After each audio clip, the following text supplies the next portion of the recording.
മനസ്സിലാക്കി വലിയ മാതാപിതാക്കളോട് തുല്യമായി സ്നേഹം കൊടുക്കുകയും എല്ലാ കാര്യങ്ങളും വളരെ സ്നേഹത്തോടെ കാഴ്ചപ്പാടോടെ കൊടുക്കുന്ന അധ്യാപക സുഹൃത്തുക്കളെ നമുക്കറിയാം. അധ്യാപക സുഹൃത്തായിരുന്നു നമുക്ക് മനസ്സിലാക്കാൻ സാധിക്കും.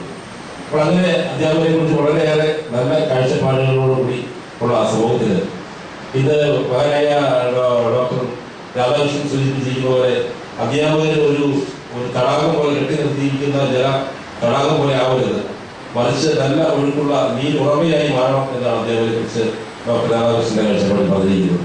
അപ്പോൾ അത് വളരെ നല്ല ഒരു കാഴ്ചപ്പാടാണ്. നമ്മൾ പലർക്കും നല്ല കാര്യങ്ങൾ പറഞ്ഞു കൊടുത്തുകൊണ്ട് നമ്മൾ ഒഴുകി പോകുന്ന ഉറമ പോലെ ആവണം എന്നാണ് പറഞ്ഞിരിക്കുന്നത്.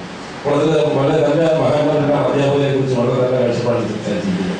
ഇന്ന് നമുക്ക് സമൂഹത്തിൽ അറിയാം, നമ്മുടെ ഒരു വിദ്യാഭ്യാസം എന്ന് പറയുന്നത് അത്ര എളുപ്പത്തിൽ ക്ലാസ്സിൽ പോയി ഒരു വിഷയത്തെ കുറിച്ച് പഠിപ്പിക്കാൻ അത്ര എളുപ്പമാണ് എന്ന് നമുക്ക് പറയാൻ പറ്റിയാണ്. നമുക്ക് ഇതിന്റെ കാര്യങ്ങൾ വളരെ പുസ്തകങ്ങൾ റഫർ ചെയ്ത് പുതിയ പുതിയ അറിവുകൾ നമ്മൾ മനസ്സിലാക്കിക്കൊണ്ട് കുറേ സമയമെടുത്ത് ഒരു അധ്യാപകൻ കുറേ സമയമെടുത്താണ് നമുക്ക് കുട്ടികളുടെ അടുത്ത് വിഷയം അവതരിപ്പിക്കാൻ സാധിക്കുകയുള്ളൂ എന്ന് നമുക്ക് മനസ്സിലാക്കാൻ സാധിക്കും. ഏതെങ്കിലും തിരക്കിനിടയിൽ പോയി 1 മണിക്കൂർ 2 മണിക്കൂർ ലെക്ചർ ചെയ്യാൻ ചില അധ്യാപനം എന്ന് പറയാൻ പാടില്ല.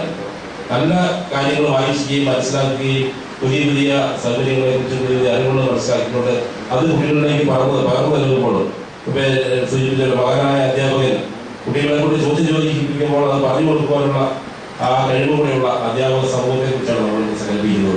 അതിലേക്കായി ഒത്തിരിയേറെ കഷ്ടപ്പാടുകളിലൂടെയാണ് അധ്യാപകൻ നീങ്ങുന്നത്.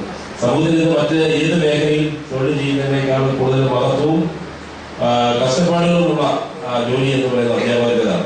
സംശയമില്ല.